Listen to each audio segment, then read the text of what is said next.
they have build up a lead, and here we go, folks. It's showtime. And why not? I mean, the more plays they make like that, the more they'll have these guys on the ropes. For Atlanta, they have gone 1 for 1, making their previous attempt at the line. Well, you look back at a season ago, this is a club that made 78% of their shots from the free throw line, so they're comfortable with that strike. And you know, a lot of times, guys, in some of their performances last year, their free throw numbers helped them win games. Atlanta with the ball, following the basket by Brandon Jennings. Offensive rebound, goes back up. No good on the layup. The Knicks leading by 8. He feeds it to Holiday. And stolen by Howard. Outside Hardaway. They swipe it. And here's Jennings, the fast break opportunity. Pass to Kuzminskis. Here's Baker. And again, New York with the triple. They still have a lot of time to get back into this game, but they got to do a better job of limiting the second chance points. Hardaway from outside, and it's Hardaway again missing. It's Jennings with the drive. He kicks to O'Quinn, and he uses both hands to jam it in. Their offense has really come together immediately, threatening to run away with this game. It's hard to imagine they'll be able to stay as hot as they've been so far, but if they can, watch out. For 3, Dunleavy, but they get it back. The first quarter concludes in a double-digit lead on the scoreboard.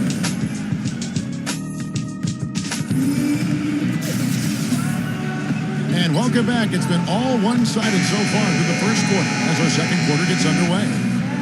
And guys, we've seen a confident-looking Knicks team out there today. And it's been beautiful basketball to watch, guys. Really sharing and moving the ball. And as a result, they've got a great flow going. Hand in glove, 5 guys working as one. The power of the fist, we call it. They've racked up a bunch of assists. And let's now go to the sideline. We'll catch up here with Doris Burke. Doris? Guys, dominant centers often take a pounding with intentional fouls. Dwight Howard admits that for a long time, he'd get frustrated when he didn't get the calls from the officials. And from 2010 to 2011, he led the league in technical fouls. The last 2 seasons, he's dialed it down. But he did draw criticism for getting kicked out of a game in the playoffs. He said, when I allow those petty things to get to me, it affects my teammates and we lose games. I have to do a better job of keeping my composure to affect the game and not let the game affect me. Guys, he's made strides, but he's got to continue to put that perspective into action.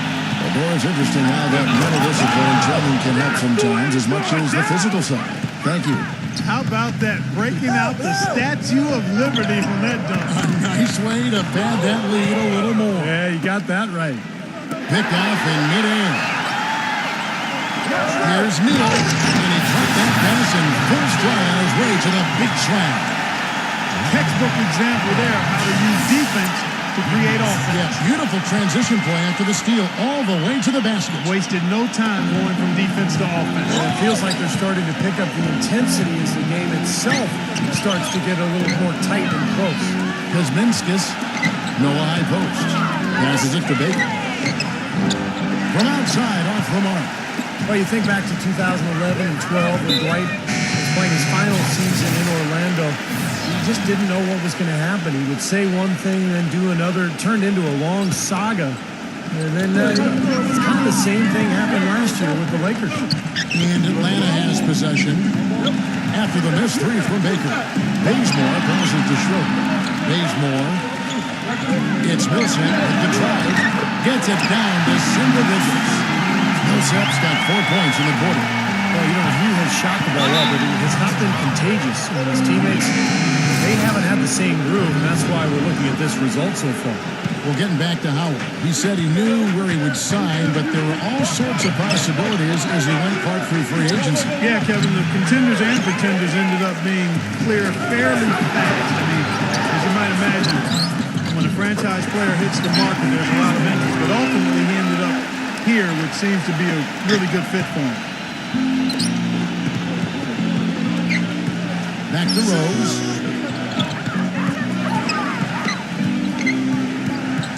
Defended by Schroeder. Double team on Rose. Noah kicks to Anthony.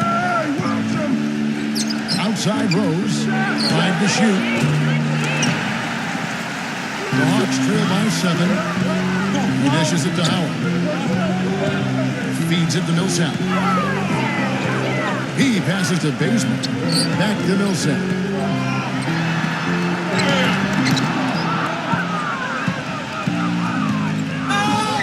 Lee up top, defended by Bazemore. Noah drives in. Number 6. And so he earns a trip to the line. Officials saw the contact, and he'll shoot 2. And of all the things about him that you like offensively, it's his composure that jumps out at me. The way he never gets rattled. The defense can get in him. He doesn't care. He just continues to do his thing. And Steve, even more than that, this is what I think of when I think of him. Late in the fourth quarter, time winding down. They've got one shot to win the game. He's your man. He's the guy I'm looking for to make it happen. Here's Humphries.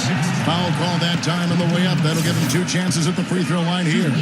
Story came out about Chris Humphries last year that basketball wasn't his #1 sport as a kid. He was actually one of the best swimmers in the country as a youngster. But basketball's worked out just fine.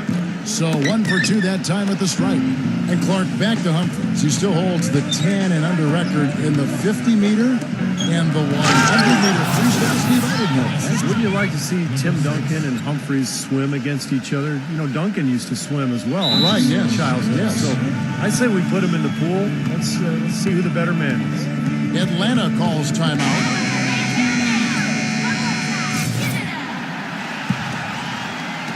And so it's Atlanta with it. Only giving up 6 here in this quarter. Bazemore passes to Schroeder. Dishes at the Millsap. No good. Great defense that time from Noah. Easy buckets, guys, are best gotten in transition. Hawks are very good in that department, and it's how they were able to be a playoff team even while losing the players that they did before last season. And the Knicks decide to take their first time out here. And back to the Hawks would end up 3rd overall in fast break points. You know, Steve, as soon as they got a rebound, everyone knew to fill a lane. They could certainly finish at the rim. Well, they had a point guard who really loved to push the ball in Jeff Teague. So that seemed to be the right strategy for this club. Of course, they've gone through a lot of changes in the offseason. I think they're in a situation where they're trying to grow. They added Paul Millsap, but this is more about the future than it is about the present. Gives him the lead pass. Oh, and the jam by Anthony. How about that nice 1-2 punch there, guys? Great defensive play, and, of course, it leads to the great basket in transition. Love the attacking style there, Steve. The basket drops, and he gets fouled on the shot. 1 free throw coming his way. And now we can see them really working it inside. And taking advantage of the defense, really pounding it down low. The Hawks trail by 17. Here's Cephalosha. There's the bucket. Good. Cephalosha's got his first basket. Nice soft touch to drop that one in. To the inside. And it's Anthony with the jam. Plain one-hand flush. I love it. Clark, I think he got a few more inches on his vertical by going with the spike. Yeah, the one hand lets you get up higher. Yeah, that's what it looked like. He was way up there. Cephalosha. The Knicks pull it in. Anthony with it. Now guarded by Humphries. The drive by Anthony. Here's Bazemore. And he makes good on the layup. Bazemore's got 4 points now in the quarter. Well, every once in a while, he'll show us some pretty good moves around the hoop. Into Noah. Cephalosha with the steal. The dish to Bazemore. Nice ball movement here by Atlanta.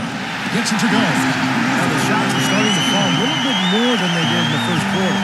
Yeah, they say it's not how you drive, it's how you arrive in golf. Well, a shaky start can be overcome because now they're starting to heat up. Outside Anthony. And the whistle blows on the backcourt violation. He went over and back. It's really a good picture of what not to do on those last 2 possessions. They're being way too casual with the ball. Yeah, it's going to cost them if they keep it up. They need to get back to playing efficient basketball. Mike Scott's checked in for the Hawks.